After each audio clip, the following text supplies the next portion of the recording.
YouTube, we are back with another video on the ROG Ally X. Now, on the two previous videos I've done, there's been a few comments asking what do I think is better, the Steam Deck or the Ally X? And I thought rather than keep replying individually, this is my video on it. This is my opinion. Now, to start things off, I do not own and have never owned a Steam Deck OLED. I've only ever owned the first Steam Deck, which was absolutely fine and still is fine through my ownership. So for me to piece off the OLED and the Ally X would be unfair. However, I do know the facts and figures of what the OLED is running, and I personally feel I'm comfortable to make this video. I also have the standard ROG Ally, and I also have the ROG Ally X, so I can compare them all. But this will be a little bit more redundant because most of the comments are about the brand new ROG Ally X, which we do have here. Now, I think when you put these two absolute giants against each other on paper, you would argue it's an easy win. However, when you get into the pros of each handheld, it actually becomes more subjective because they both have some incredible pluses, also have some pretty big misses. However, we will get into that in this video and I will give you guys my personal opinion on what I think is better. Now, when you look at these two on paper and you start comparing the internals and what each of them have, you would argue it's an easy win, which it sort of is. When you look at what Asus have done with the Ally X and the hardware that they've put in this, it is quite amazing that they've produced such a powerful machine in such a small form. However, it's when you start getting into the usability of it is when the points start to come back for potentially the Steam Deck. So looking at some hardware comparisons, straight out you have the battery. The battery in the ROG Ally X is 80 watt hour, and you're looking at about 3 hours of what most people are benchmarking on certain games, whereas the Steam Deck OLED only has 50 watt hour. Granted, it's an improvement on what the original had, however, it's not got the internals that the Ally X have or the battery life. Then you come to the RAM. The ROG Ally X is looking at 24 gig of DDR5 RAM, whereas the Steam Deck OLED is only looking at 16 gig. So again, we're 2 up to the Ally X. When you're looking at the screens, again, this is subjective. Now, me personally, I do love refresh rate, but at the same time, I love the look of an OLED screen. My partner has a Nintendo Switch OLED, which I think looks absolutely amazing. And even compared to the ROG Ally, it does look fantastic. But 120 Hz refresh rate on the Ally X, only 90 on the Steam Deck OLED. But it makes up for it in the fact that it has the OLED screen. You also have the broad spectrum of games that you can play on an Ally X. I think that is probably the biggest selling point of the Ally X, is that you can play stuff from Xbox Game Pass, Epic Game Store, something that requires an EA launcher. You are not just restricted to Steam, whereas the Steam Deck is heavily restricted to Steam, but if you wish to go and install that other stuff, you then have to go into the desktop mode. And Linux isn't the best, in my opinion, in desktop mode, whereas the Ally X or the Ally, you're in Windows 11, something that we're all very familiar with. You can go on the internet just how you would on a computer or a laptop, and you can download launchers as you need. Or for instance, if you want to play, I'm going to use FIFA, when you boot FIFA from Steam on your Ally, it will automatically install and boot the EA launcher, which I think is absolutely amazing. So that is just another thing that you can do extra. And we'll come back to these points as we go through the video just to talk about them in a little bit more detail. The other thing is Windows. I know I just touched on it. Windows is very, very clunky on the Ally. And I think it is quite hard to use. It's just a bit, it doesn't feel quite right. Something isn't there, but it does give you that freedom to install all the launchers you want. So you could say it's a plus and a minus for the Ally. When you move over to the Steam Deck, I think immediately when you look at them, the Steam Deck is slightly bigger. It feels chunkier in your hands.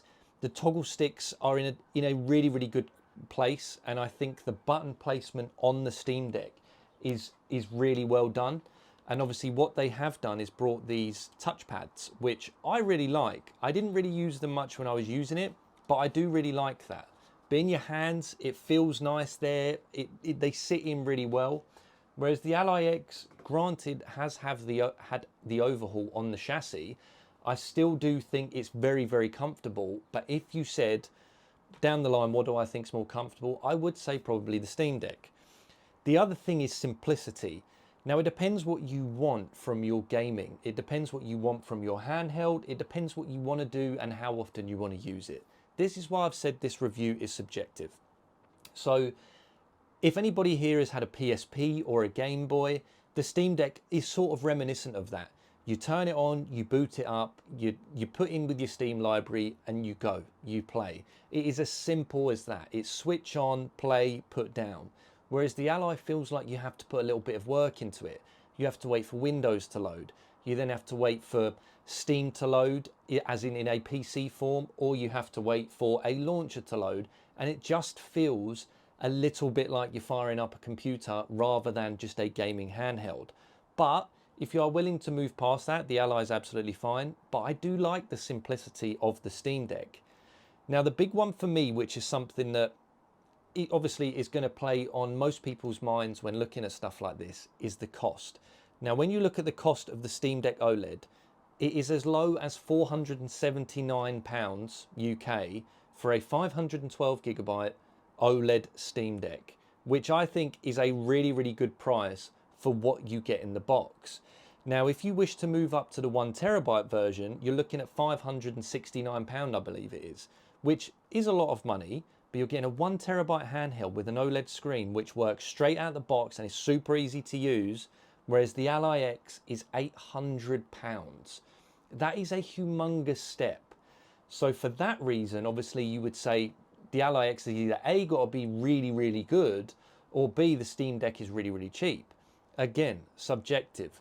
I think they both have their pros and cons. I think they're both fantastic handhelds, and I think they both do something that the other can't.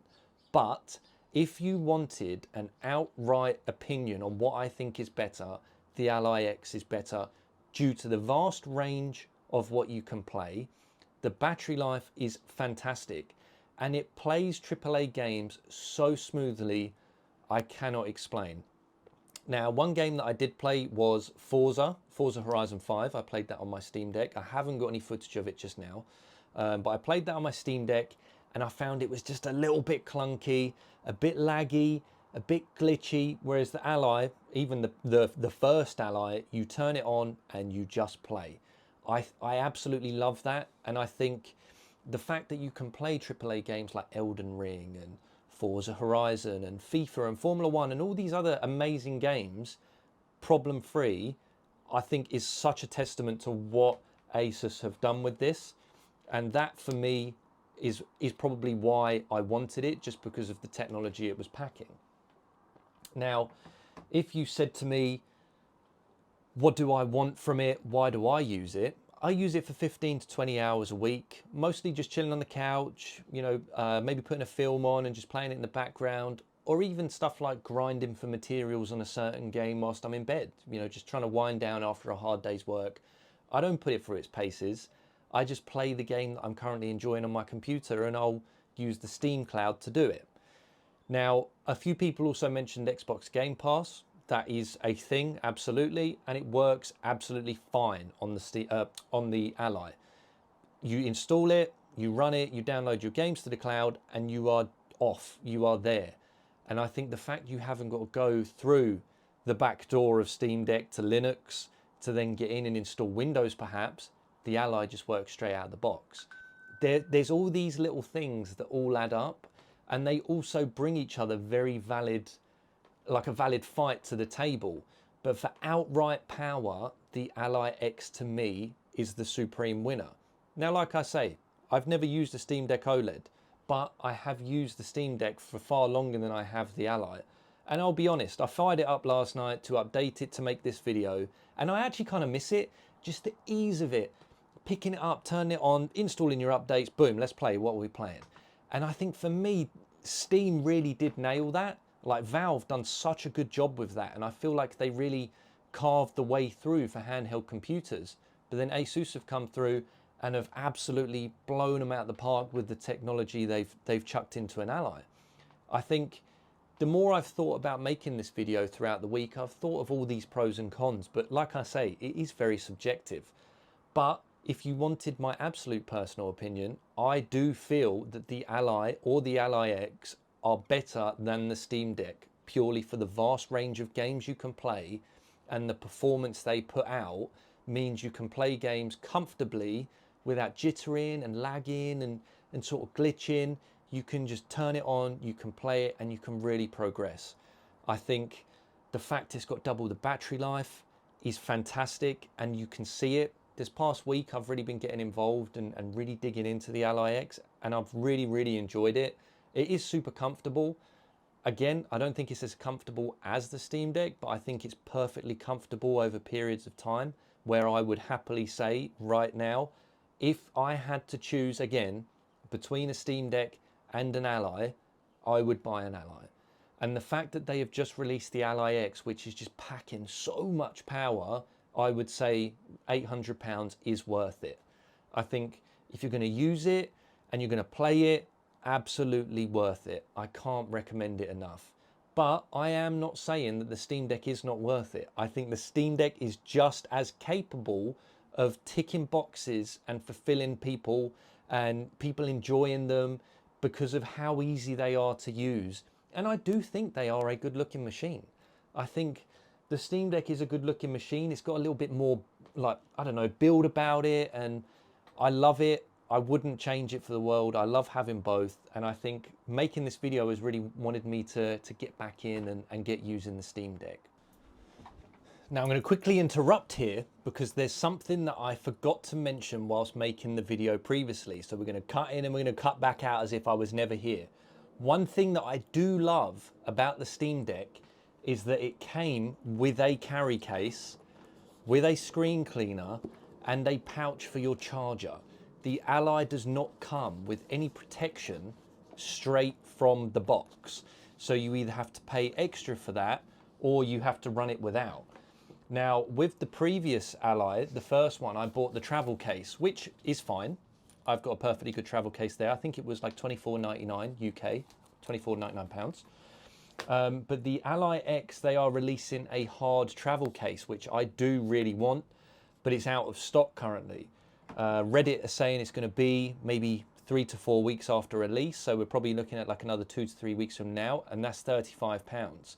Now, that is a big one for me, the fact that the Steam Deck came with a case straight out and the Ally X didn't. So I'm going to cut back out and I'm going to bring you back into where I was. I hope this clears things up. We could happily sit here all day and compare, you know, spec to spec, screen to screen, which I have touched base on, but I think the difference between them is personal opinion, what you want for them and what you want to use it for. And I genuinely think the YouTube is flooded with these kinds of videos, and I hope this will help someone somewhere in maybe making that decision. But if it doesn't, leave me a comment down below, you know, ask me questions and I'll reply. I hope you guys have enjoyed this video. I'm going to start making them more regularly now. I'm constantly trying to improve the video editing. I've got a new microphone, which I wanted to do for, you know, the YouTube side of things. And like I said in previous videos, I'm trying to break into a tech review market. So please let me know any feedback, guys. I will take it on board. Let me know what you think of the video.